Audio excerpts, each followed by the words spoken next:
La fe que te enseñaron no era bíblica y tal vez por eso te sentiste defraudado por Dios. Porque hiciste todo bien, oraste, creíste, esperaste y aún así Dios no te respondió. Llevo más de 20 años enseñando la Biblia y he hablado con cientos de personas que han sentido esa misma frustración. No es que no tengan fe, es que lo que les enseñaron sobre la fe no era fe bíblica. Yo también oré creyendo que Dios iba a actuar y cuando no lo hizo me pregunté si yo le había fallado o si Dios me había fallado a mí. Hasta que un día entendí que la fe no es una fórmula mágica. En este mensaje vamos a desmentir 5 ideas falsas sobre la fe que te han hecho sentir frustrado, confundido e incluso alejado de Dios. Y te voy a mostrar lo que la Biblia realmente enseña sobre la fe y cómo vivirla con confianza.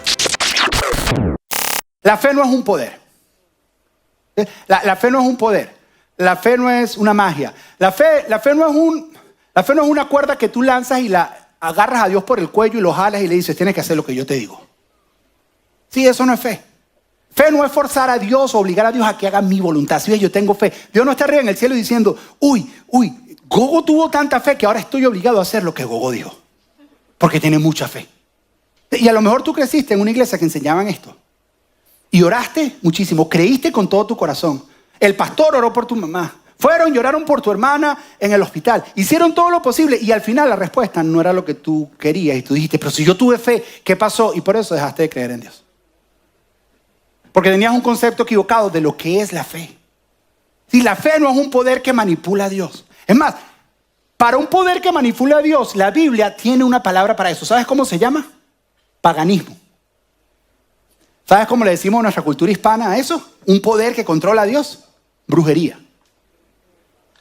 Nosotros tratar de manipular para que entonces Dios haga lo que yo quiera. Eso no es fe. Y si tú creciste en una iglesia, lamento decírtelo, en un lugar donde te enseñaron que eso era fe, escúcheme, eso no es fe. Otra cosa que no es fe, la fe no es una fórmula. A muchos de nosotros vemos a Dios como si fuera una máquina de estas, unos vending machines, que si yo pongo mi tarjeta de débito, es decir, que si das tus diezmos, pones tu tarjeta de débito, y que pones el PIN correcto, o sea, cuál es la fórmula correcta, si oro 3 veces por semana, si ayuno 2 veces al mes, si hago esto, hago mis obras de caridad y todo esto. De repente le das al código correcto y Dios se convierte en un dispensador de bendiciones y te empiezan a llegar bendiciones. Eso no es fe. La fe, a diferencia de la creencia popular, la fe no es un salto al vacío. Escúchame, la fe no es creer a ciegas. Eso no es fe. Yo digo que la fe no es creer a ciegas, sino es confiar sin reservas. Eso es lo que es fe. La fe no es un sentimiento. Si tú no caminas en fe por sentimiento o por lo que... Eso no es fe, la fe no es un sentimiento. Aunque hay una dimensión emocional en la fe, cuando tú confías en alguien o en algo, eso te da paz, es cierto, pero no es un sentimiento. Y por último, la fe no es un sistema de creencias. ¿Sí ves? Cuando la iglesia reformada nos trajo esta revelación acerca de la salvación únicamente por gracia, hicieron un montón de doctrinas acerca de qué creer correctamente acerca de Dios, que yo estoy a favor de esas doctrinas, quién es Dios, la inmutabilidad de Dios, todo lo que Dios es. Y pusieron todas estas doctrinas y lo llamaron declaraciones de fe. Dijeron, esta es nuestra fe. Eso no es fe. Eso son doctrinas, eso son dogmas. Pero eso no es fe, porque fe no tiene que ver tanto con tu mente, sino con algo que haces. Por muy de acuerdo que estoy con estas doctrinas y creo en todas ellas, no llamemos a eso fe. Entonces, si la fe no es un poder, la fe no es una fórmula, no es un salto ciego al vacío, no es un sentimiento, ni un sistema de creencias, Josué, una pregunta. Entonces, ¿qué es la fe? ¿Qué es la fe? Y voy a empezar en lo más básico que hay. Y para hacer eso, necesito un voluntario, una persona que venga, un voluntario. Cualquiera que venga. Dale, buenísimo. Ven por acá. Denme un aplauso al voluntario, ustedes sí son... ¿Me recuerdas tu nombre? ¿Perdón? Luis, párate aquí. Luis, un aplauso. No, ya lo aplaudieron, no lo aplaudan otra vez. Se puede creer muchas cosas, no lo aplaudan otra vez, Luis. Ok, Luis. Una pregunta, Luis. Quiero hacerte una pregunta sincera. Voy a tratar de explicarte lo que es fe. Este es el ejemplo más trillado de fe. el más común que hay, el que todo el mundo ha escuchado, pero es que es el que mejor lo informa. Una pregunta, Luis. ¿Tú ves esa silla que está ahí? Una pregunta, Luis. ¿Tú crees que si tú te sientas en esa silla te va a sostener? ¿Tú crees que te sostiene? Sí crees. ¿Por qué?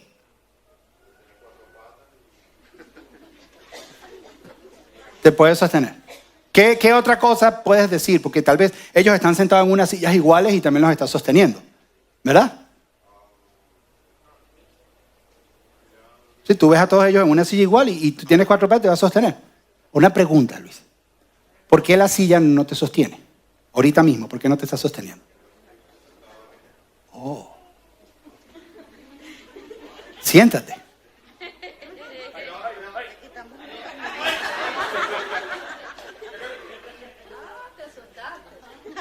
Eso es fe. ¿Sí ves? Él está aquí parado y dice, yo creo que me sostiene. Pero eso no es fe, eso es creer.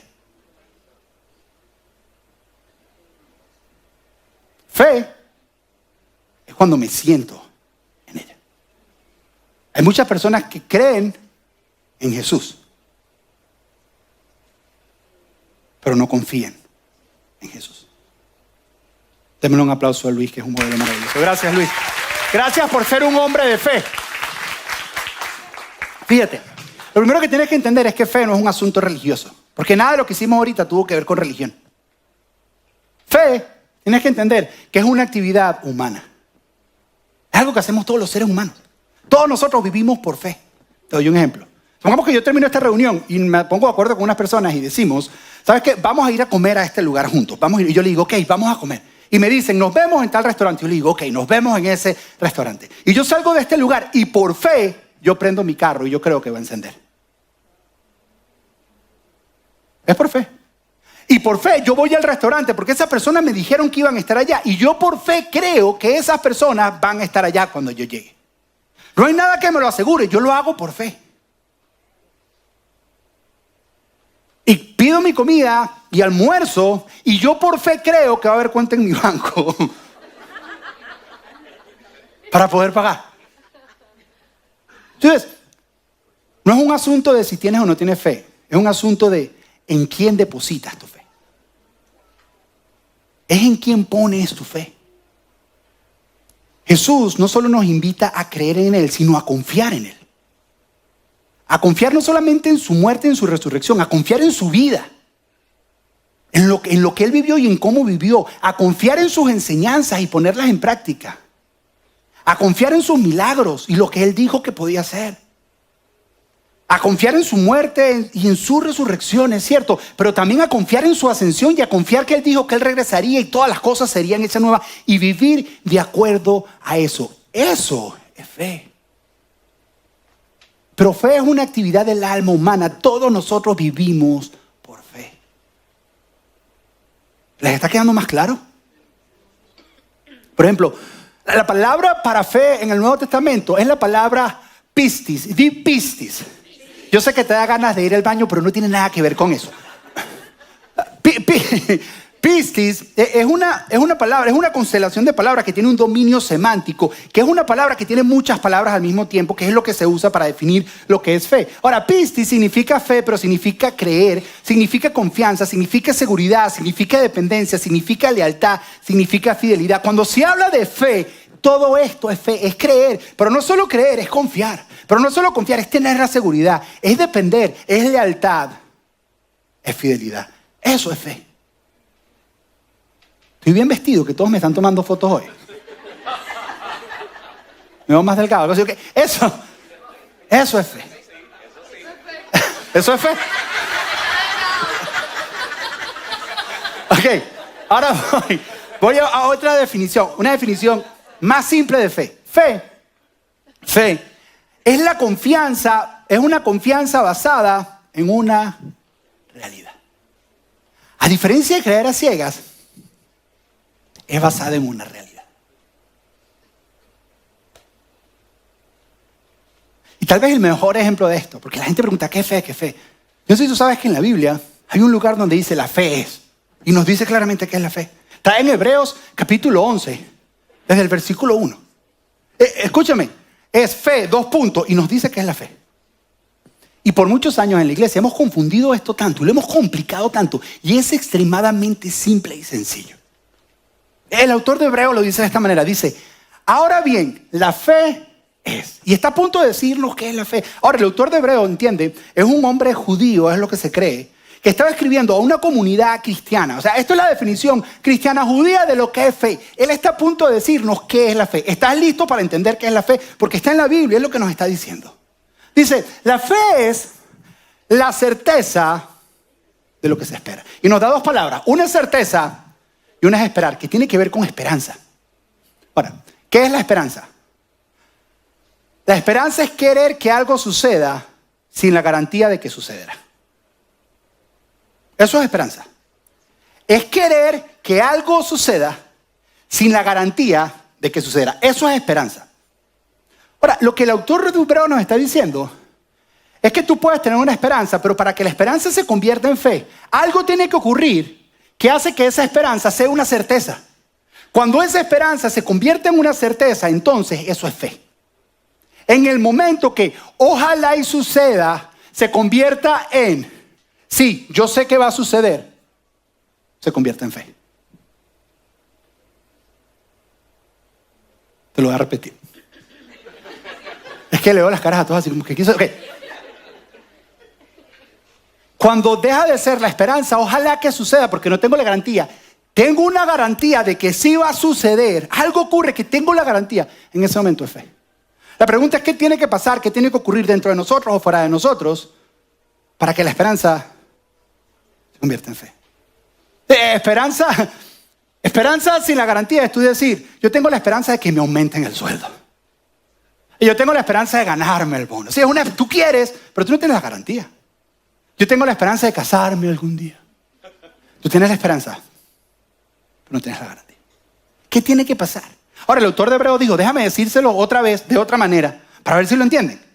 Entonces dijo, ahora bien, la fe es la certeza de lo que se espera. Y luego dice, la convicción de lo que no se ve. Y nos dijo lo mismo. Porque la esperanza es lo que no se ve y la certeza es la convicción. Es exactamente lo mismo.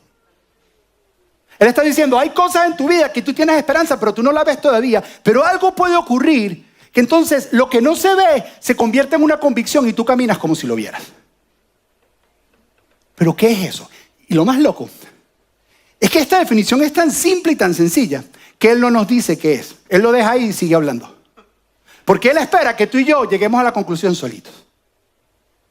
Y voy a tratar de ayudarte a que lleguemos a la conclusión. Supongamos que tú tienes la esperanza de que te aumenten el sueldo.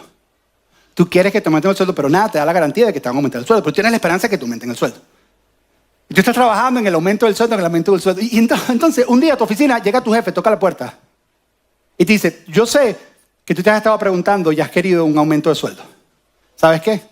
Y el jefe te dice, te voy a dar un aumento de sueldo. En ese momento, la esperanza viene a certeza y se convierte en fe. Tú no llegas a la casa y le dices a tu mujer, mi amor, yo creo que me van a dar un aumento. No, tú sabes que te dan un aumento. ¿Por qué? Porque tu jefe te dijo. Tú no estás dudando. Ahora, tal vez todavía no lo ves porque no ha venido el próximo cheque que tiene el aumento, pero tú tienes una convicción de que el aumento te llega. ¿Por qué? Porque para que haya fe, tiene que haber una promesa. Y la promesa es lo que hace que la esperanza se convierta en una certeza. Que lo que no se ve, se convierta en convicción. ¿Lo entendieron? Les voy a dar otro ejemplo. ¿Quieren otro ejemplo? Yo les pedí permiso a ellos para esto. David y Nena. ¿Ustedes los conocen a David y la Nena? ¿Sí los conocen, verdad? ¿Sí los conocen, sí o no? David y Nena, ellos andan en una relación. Me están mirando y dicen, no sé en lo que nos metimos. En la primera también usé otra pareja que estaba ahí. David y Nena están en una relación ahora. Ellos empezaron su noviazgo. Es una historia muy bonita. Algún día se las cuento. Pero ellos están en una relación ahora. Por mucho tiempo ellos eran novios. Y David no le pedía a Nena para casarse, pero la Nena tenía la esperanza de casarse. La Nena tenía una esperanza. O sea, ella tenía una esperanza. Ella quería algo que nada le garantizaba que iba a ocurrir. Entonces nos reuníamos y nosotros conversábamos. Y lo único que este cabezón decía era, algún día. Algún día. Ella dice, yo tengo la esperanza. Sí, ella quería, pero nada le garantizaba. Entonces ella no podía vivir de acuerdo a esa esperanza. Ella no buscaba lugar de boda, ella no buscaba fecha. ¿Por qué? Porque es algo que ella quería, pero nada le garantizaba. Hasta que un día David vino, préstame tu manito, nena, y le puso este anillo en el dedo. Y ese anillo representa una promesa de que él le dice, me voy a casar contigo. Entonces, ahora la esperanza tiene una promesa. Y esa promesa hace que la esperanza se convierta en una certeza y en una convicción. Y eso se convierte en fe. Y entonces desde ahí ella puede vivir de acuerdo a esa fe. Y entonces tienen fecha de boda, tienen salón de reunión, nos están volviendo locos a todos por la boda. ¿Pero por qué? Porque ella puede vivir de acuerdo a la fe, porque no solo tiene una esperanza, sino una certeza de esa esperanza. ¿Quedó claro? Por cierto, no los van a invitar todos a la boda, así que no se estén ilusionando. Sí, el autor de Hebreos, de ahí en adelante, empieza a dar una lista de lo que se llaman los héroes de la fe. Para darnos este ejemplo de lo que es la fe. Y todo dice, es por fe que no sé quiéncito, es por fe que no sé quiéncito, es por fe. Dice, por ejemplo, es por fe que Abraham, todos conocemos a Abraham, todos sabemos la historia de Abraham, sí. Es por fe que Abraham dejó la tierra de su casa y de su parentela, y fue al lugar que Dios le mostró. ¿Por qué? Porque él tenía una promesa de Dios. Como tenía una promesa de Dios, esa esperanza era una certeza. Y dice, yo no lo veo, pero yo tengo la certeza que hay un lugar donde Dios me va a llevar. Y eso es vivir por fe. Gedeón. Dice, es por fe que Gedeón, con solo 300 hombres. O sea, Gedeón fue el primero de los 300, Gedeón fue el que se lo inventó. Antes de los 300 que vimos la película, antes de los persas, fue Gedeón. Y Dios le dice, estás en un ejército, tienes mucha gente, menos gente, 300 nada más. Y se fue a una guerra contra el equivalente, era 200 contra uno de Gedeón. Ese era el equivalente. O sea, cada hombre de Gedeón tenía que ganarle a 200. Y se va a la guerra y gana. Pero él no fue para hacerse el muchachote, el que yo fue el que gané. No, él fue porque es que Dios le había dicho. Porque él tenía una promesa. Y esa promesa era caminar por fe. Moisés, Dios le dice, ve a donde el faraón y libera a mi pueblo. ¿En la cabeza de quién cabe? En Egipto le tienen precio a tu cabeza. Te están buscando para arrestarte y matarte. ¿Por qué Moisés va a Egipto? Porque tiene una promesa. Fe es creer quien Dios dice que es y que puede hacer lo que prometió que iba a hacer. Eso es fe. Fe es creer que Dios es quien dice que es y que va a cumplir lo que prometió. Eso es fe. En la antigüedad la gente no quería manipular a Dios. Ellos decían, Dios es quien dice que es. Dios es digno de adoración. Dios es digno de confianza. No podemos manipularlo, pero podemos vivir de acuerdo a sus promesas. ¿Sabes cuál es el problema? Que muchos de nosotros estamos viviendo de acuerdo a unas promesas que creemos que Dios nos ha dado y Dios nunca nos las dio. Y queremos vivir de acuerdo a como Dios dice que es, y la imagen que nosotros tenemos de Dios no es el Dios verdadero, sino es un Dios que hemos hecho en nuestra imaginación.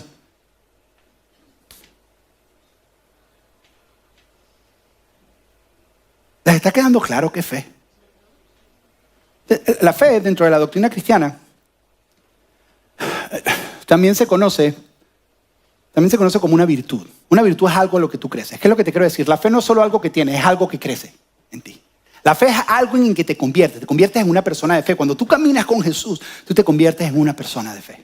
Mientras vas caminando con Él, Él va transformándote, Él va cambiando y te conviertes en una persona de fe. Es el equivalente a un bebé cuando nace recién nacido. Si nace sin fuerza y nace sin músculos. Pero cuando va creciendo, va desarrollando fuerza, va desarrollando músculo y entonces va a empezar a caminar, va a empezar a poder. Igual, a veces somos recién nacidos cristianos o en la fe y tenemos que desarrollar la fe. La fe, así como la paciencia, así como la sabiduría y como el amor, es algo que se desarrolla con el tiempo. La pregunta es cómo desarrollamos y cómo maduramos la fe. Y voy a terminar con esto.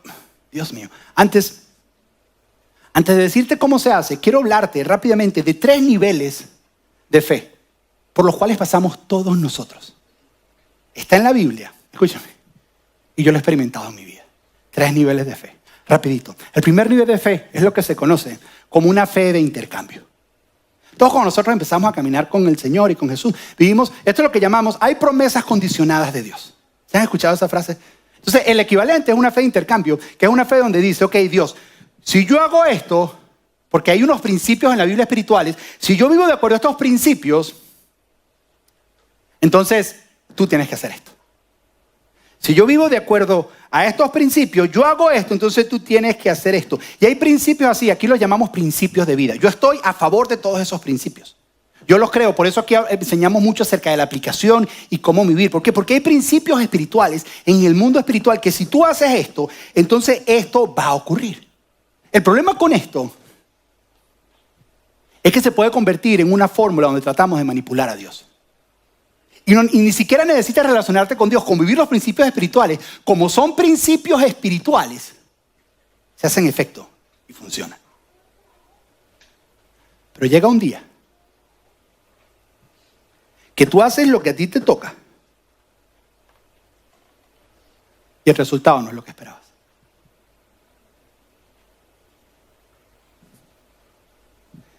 Si yo llevé a mi hijo a la iglesia desde chiquitico, y la Biblia dice, instruye al niño en su camino y cuando fuere viejo no se apartará de él, ¿por qué no quiere saber más nada de Dios?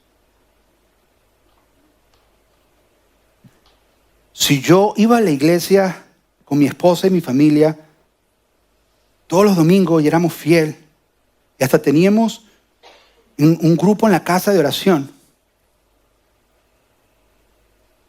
¿por qué me estoy divorciando? Y llega un momento que lo que tú haces y el resultado no da. Y empiezas a vivir una crisis de fe. Ese es el primer nivel y a veces Dios la provoca para llevarte al segundo nivel. Y hay 3 respuestas en este momento. La primera, hay personas que se alejan de la iglesia, se alejan de Dios y dicen, esto no funciona. Esto no sirve. ¿Por qué? Porque es que yo lo intenté y funcionaba, pero llegó un momento. ¿Y sabes qué es lo que pasa? Que tú fuiste madurando en la vida, pero no maduraste en tu fe. Te quedaste con una fe de niño. Y no creciste en tu fe. Y la vida se te complicó. Y la fe no soportó el peso de tu vida. O sea, pierden. Hay otros que se convierten, ponen la fe a un lado y se convierten en cristianos de apariencia. Vienen los domingos a la iglesia, cantan los domingos y todo lo que tiene que ver con la iglesia es los domingos. Ahora, nada de fe toca sus vidas, nada de Dios toca sus vidas. Tienen una vida secular, una vida aparte de Dios que llaman secular, que esa palabra no existe ni en la Biblia, y una vida y una parte espiritual. La parte espiritual son los domingos, 1 hora y media en Doral City Church, vienen, cantan, saben, escuchan una buena enseñanza, se ríen un ratico porque además el calvito gordito es graciosito. Entonces, estás aquí, pero entonces nada de eso, escúchame, no toca tu trabajo, no toca tu matrimonio, no toca tu negocio, eso está allá y yo estoy acá, que no se conecten. Porque no me funciona. Yo traté de aplicar esos principios y no me funciona. Entonces hay una disonancia dentro de ti, tú no sabes qué está pasando y hasta te sientes hipócrita. O la tercera es que pasa al próximo nivel de fe. Y el próximo nivel de fe es lo que yo llamo una fe desesperada. Una fe desesperada es cuando recibes esa llamada que tanto te aterraba. Es cuando tus peores miedos se convierten en realidad. Es cuando te dan ese diagnóstico y tú dices, pero si yo he sido fiel a Dios, ¿por qué me dan ese diagnóstico? Es cuando se mueren tus sueños, es cuando la oración no tiene respuesta. Es lo que llaman la noche oscura del alma. Y en ese momento estás desesperado, estás desesperada y lo único que te queda es Jesús.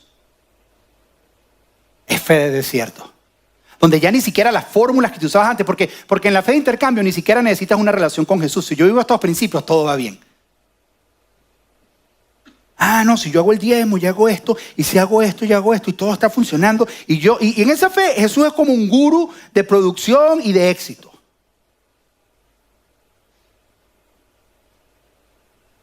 Entonces vives algo donde eso no funciona y te desespera Jesús rápido. Hay una historia en la Biblia donde un hombre lo había intentado todo. Su hijo estaba endemoniado y le daban ataques de epilepsia, botaba espuma por la boca. No sabían qué hacer. Ya lo había intentado todo, dice la Biblia. Él lo había intentado absolutamente todo. Incluso se lo había llevado a los discípulos de Jesús y no le funcionaba. Había intentado esto y no salía, había intentado. Y en su desesperación hizo lo que tú y yo hacemos. Fue y buscó a Jesús.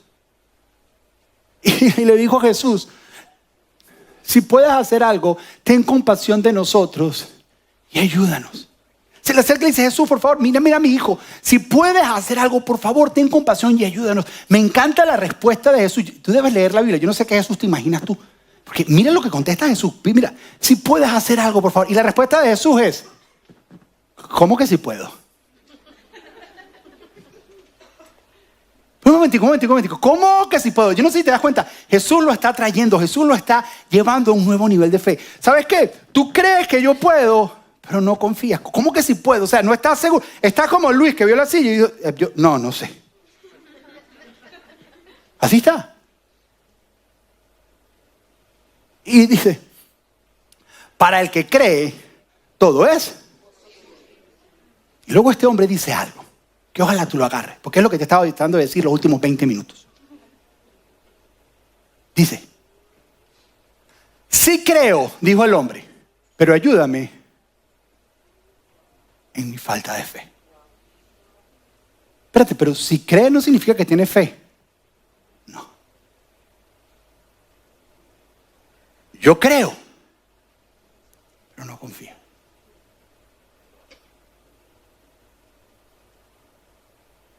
Jesús lo está llevando a ese otro nivel de fe. Ahora, esta historia, léetela, es hermosa.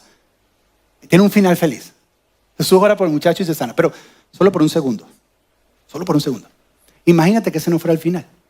No estoy tratando de cambiar la Biblia, solo imagino, una hipótesis. Que el final de esa historia fuera diferente. Que fuera más parecida al final de la historia de Jesús. Que dijo, Señor, pasa de mí esta copa. Y el cielo guardó silencio. Y Jesús oró con fe. Que la historia de esto, el final, sea parecido a Jesús en la cruz, citando el Salmo 22, diciendo, Padre mío, ¿por qué me has abandonado? Y ahí es donde pasamos a un nuevo nivel de fe. Entonces, yo por muchos años estuve en el primer nivel de fe, que eran estos principios de vida en la iglesia donde estaba. Luego con el tiempo empecé a pasar a este movimiento carismático. En el movimiento carismático empezamos a buscar una fe un poco más de resultados. Y es bonito creer en Dios para milagros. Escúchame, por mucho que no lo podemos entender, hay una correlación entre tu fe en Dios y el poder de Dios moviéndose en tu vida. No lo podemos negar, hay una correlación. Pero hay un nivel de fe más alto, un nivel de fe que no busca milagros, no busca resultados. Hay un nivel de fe más elevado todavía. Es una fe que no busca las manos de Dios, sino que busca a Dios. Y es lo que yo llamo una fe rendida. En una ocasión, un leproso se le acerca a Jesús. En esta época, los leprosos, cuando iban caminando, ellos tenían que ir caminando. Y cuando las personas estaban en distancia, ellos tenían que gritar, ¡lepra, lepra, lepra!, para que la gente se fuera. Pero vio a Jesús y fue corriendo al encuentro de Jesús. Y se tira a la rodilla. Eso no se veía. Tal vez tú nunca has visto una persona con lepra, pero en aquel entonces era lo peor. Para mí lo que más se me asemeja, cuando por primera vez salió a la luz lo que era el HIV, el SIDA, que nadie quería ni tocar a las personas porque pensabas que te ibas a contagiar. Eso es lo que pensaban. O sea, la lepra, no, lejos, zape, anda para allá. Y este hombre llega a los pies de Jesús y se arrodilla y le hace una petición a Jesús. Ahora, ¿tú recuerdas lo que dijo el papá del niño endemoniado? Dice, si puedes. ¿Recuerdas? Si puede. Y Jesús le dijo, ¿cómo que si puedo? Ahora, este hombre dice algo hermoso que representa lo que es una fe rendida. Escúchame, es hermoso pero extremadamente poderoso. Y yo creo que esta es a la fe a la que Dios nos quiere llevar. Este es el último nivel de fe. Que es cuando el hombre le dice...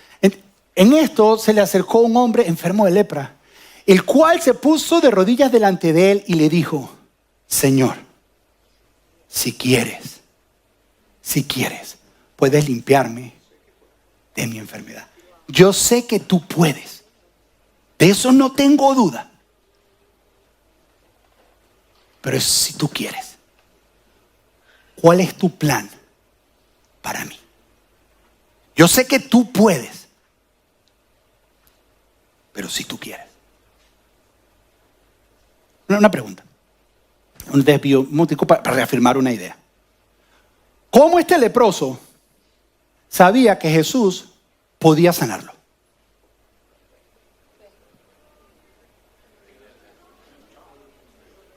Digan pues, cualquiera. ¿Perdón? ¿Promesa? ¿Cuál promesa? Es su primera vez que lo encuentra. Convicción. ¿De dónde vino la convicción? ¿Perdón? Perdón, hablen duro pues. ¿Ah? Porque Jesús había sanado a otras personas. ¿Sabes? Su fe no es ciega, su fe tiene una evidencia, su fe tiene una realidad. Jesús ha sanado a otros, Jesús ha resucitado, le ha dado la vista a otros. ¿Sabes qué? Yo sé que tú puedes. No es una fe ciega, es un hombre que, escúchame, yo sé que tú puedes. Yo sé que tú puedes. Y a Jesús le encanta esto. Porque Jesús no está buscando. Fíjate que el hombre no dice, yo sé que lo harás. Yo declaro que lo harás. Yo he estado orando por 3 días porque venías por el camino. Es más, con unos amigos leprosos nos juntamos. Ellos no creían, pero yo sí creo y aquí estoy. Lo vas a hacer. No. Digo, yo sé que tú puedes. Si tú quieres. Esta es una fe rendida. Si tú quieres. ¿Sabes que Jesús no necesita que tú creas que Él pueda? No nada más decirle si tú quieres, porque Él todo lo puede. Y la Biblia dice que entonces Jesús lo tocó porque vio la fe en Él y le dijo quiero. Esto volvía a los líderes religiosos locos porque Jesús va y lo toca, no deberías tocarlo. Una curiosidad interesante de Jesús. Él se encontraba con las personas enfermas y cuando los tocaba, en vez de la enfermedad pasar para Él, la sanidad de Jesús pasaba para las personas. Entonces, una fe rendida es cuando vemos a Jesús en el Getsemaní diciendo, Señor, si tú quieres, pasa de mí esta copa, pero que no se haga mi voluntad, sino la tuya. Es una fe que entiende que el plan de Dios para tu vida es mejor que tu propio plan. Es la fe de Job al final del libro cuando dice, de oídas te había oído, pero ahora mis ojos te ven, lo único que me queda es arrepentirme, no hago más preguntas y se queda callado. Es la fe de Pablo en una cárcel, diciendo, para mí, vivir es Cristo y morir es ganancia. Pablo no estaba diciendo, yo declaro en el nombre de Jesús, el Salvador, que de aquí voy a salir, las cadenas se van a abrir. Y él había experimentado eso. Pero él no está diciendo eso. Pablo está diciendo, ¿sabes qué? Si tu voluntad es que yo viva, buenísimo. Y su voluntad es que yo muera, buenísimo. ¿Sabes qué? Yo me doy a tu voluntad porque yo quiero vivir para tu gloria. Que se haga tu voluntad. ¿Sabes cuál es el problema? ¿Sabes por qué no nos gusta esta fe rendida? Porque quita el control de nuestras manos y lo pone en las manos de Dios. Te tengo una noticia. Dios ya está en control. Tu ilusión de control es solo una ilusión. Dios es el que está en control. Y no se habla de esta fe en la iglesia, sino se habla de la fe de poder, de transforma, de esto. Porque nos da terror esta fe. Porque es poner a Jesús al volante de nuestras vidas y decir, ¿sabes qué, Señor? Yo tengo unos planes, pero yo creo que tu voluntad es mejor que la mía. Yo sé que tú puedes cambiar esta situación. Si tú quieres y es tu voluntad para mí, hazlo. Esto no quiere decir que no sueñas, esto no quiere decir que no planeas. No. Lo haces. Ahora, me pasé de tiempo. Me queda un pedacito. ¿Me regalan 5 minutos? ¿Sí? 10. 15. No es el tiempo de ustedes, por eso lo regalan. Ok. La pregunta es, ¿cómo maduramos? ¿Cómo pasamos de una fe de intercambio a una fe desesperada a una fe rendida? ¿Cómo? Si esto es algo que se crece y se desarrolla, ¿cómo lo hacemos? Y son 2 tipos, 2 cosas que tenemos que hacer. Es lo que se conoce como espiritualidad activa y espiritualidad pasiva. Espiritualidad activa son cosas que tú puedes hacer para desarrollar tu fe. Disciplinas espirituales. Eso es lo que hacemos en Instituto Zoe. Leer la Biblia, venir aquí los domingos. Eso te ayuda a que tu fe se desarrolle. Eso te ayuda a que tu fe crezca. Ayunar, orar, adorar. Y son cosas que tú puedes hacer para el desarrollo de tu fe, porque la fe es como un músculo. Se va desarrollando. Pero lo otro es espiritualidad pasiva. ¿Qué es espiritualidad pasiva? Son las cosas que Dios hace contigo, que tú no puedes hacer nada, pero que Dios las está haciendo. Puede usar situaciones de la vida, puede usar lo que estás experimentando, o puede ser cosas que Él provoca o que Él permite en tu vida para desarrollar en ti una fe. Pero eso es pasivo, tú eres receptor, no hay nada que tú puedas hacer. Absolutamente nada. Algunas ideas acerca de esto, porque de esto es que no puedes hacer mucho, pero algunas ideas acerca de esto. Por ejemplo, algo que puedes hacer, tal vez lo que tú tienes que hacer aquí en tu espiritualidad activa, es dar un próximo paso de fe. Tomar un riesgo. Alguien dijo una vez que fe se deletrea riesgo. Hay muchos de ustedes aquí que Dios les ha sido claro en qué tienen que hacer y les ha dado la promesa y tú no le crees a Dios. Y andas como Luis mirando la silla y dices, yo creo, pero no. Y vienes aquí el domingo y dices, sí Señor, te lo entrego. Y te vas el lunes y dices, no, ya yo no. Ay. A lo mejor lo que tienes que hacer es creerle a Dios, porque Dios te dio una promesa. Y dar ese paso de fe que Él te dio. Lo otro que puedes hacer, fe activa, de espiritualidad activa, el agradecimiento. La gratitud tiene un poder increíble a no enfocarnos, a no crear ansiedad en el futuro ni enfocarnos en el pasado, sino enfocarte en el presente. Y escúchame, cuando tú eres agradecido, este versículo se hace una realidad en tu vida. El versículo que dice, ciertamente el bien y la misericordia me perseguirán todos los días de mi vida. Cuando tú te detienes a ser agradecido, tú te detienes y tú dices, espérate, por un momentico, déjame ver todas las bendiciones de Dios. Y miras para atrás y tú dices, ciertamente el bien y la misericordia de Dios me han estado persiguiendo todos los días de mi vida. Y en ese momento tú dices, Dios es quien dice que es y ha cumplido las promesas que dijo que Él iba a prometer, que iba a cumplir. Y en ese momento tu fe crece. Otra cosa que puedes hacer es rodéate de personas de fe. Por eso en el Instituto Soy te enseñamos disciplina y hacemos comunidad. Vivimos en una cultura, no solo una cultura que quiere controlarlo todo, que es una ilusión, pero vivimos en una cultura de yo, independencia, yo solo, no necesito a nadie. Escúchame, hay una dimensión social en la fe que no podemos soltar. No lo puedes caminar tú solo. Necesitas comunidad, personas con quien desahogarte, personas con quien hablar, personas que oren contigo, personas que oren por ti, tú orar por personas. Escúchame, hay una dimensión social de la fe. A lo mejor tienes que buscar un grupo donde conectar para crecer en tu fe. La otra es pedir fe. Al final del día la fe es un regalo, es algo que Dios da. Es pedir fe. A lo mejor tú estás como este padre que decía, Señor, yo creo, ayúdame con mi incredulidad. Señor, yo creo, ayúdame en tu fe, con mi fe. ¿Sabes qué? Yo creo en ti, yo voy a la iglesia, yo escucho lo que dicen, yo creo, pero me cuesta confiar. Y pídele, ayúdame en mi fe. O dile como dijeron los discípulos en un momento, Señor, aumentanos la fe. Pídeselo y Él te lo va a dar. Dios no te lo va a negar, te lo va a aumentar. Lo último, esperar. A lo mejor tu espiritualidad activa es esperar en el tiempo de Dios. Esperar. Soy como nena, espero. No sabemos qué desarrolló eso, pero espero.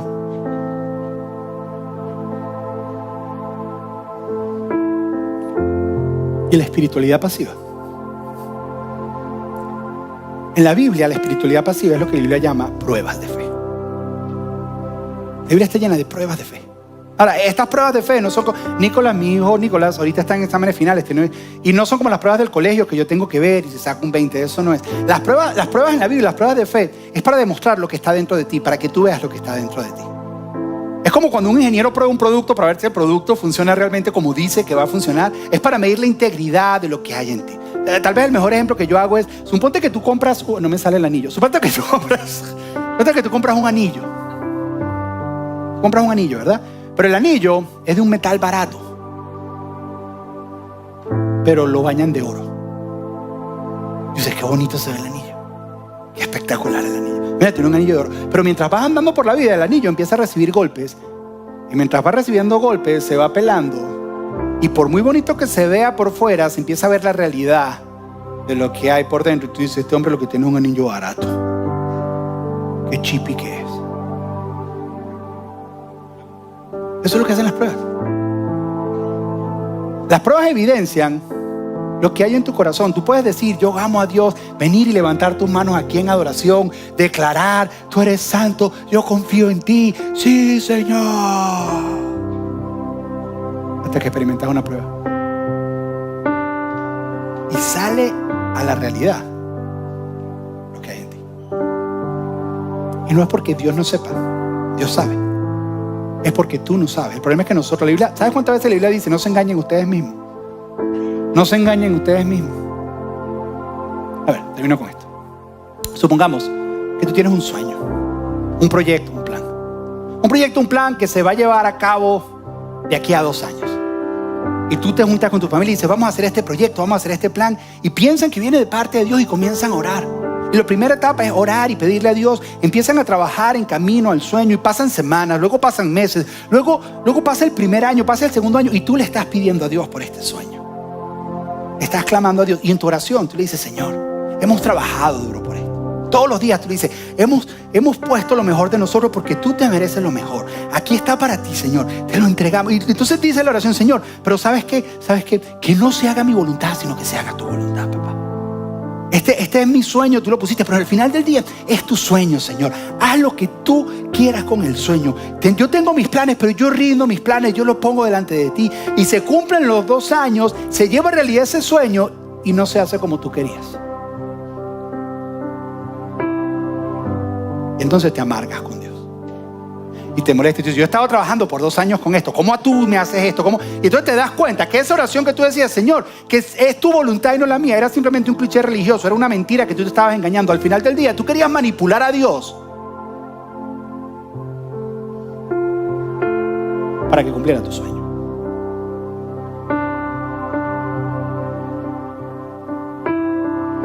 Y yo no sé dónde estás tú, si en la fe de intercambio, en la fe desesperada, o Dios te está llevando a una fe rendida. Pero lo que quiero que entiendan, hermanos, amigos que estén acá, es que esto es lo que es la fe. Cierra tus ojos ahí donde estás.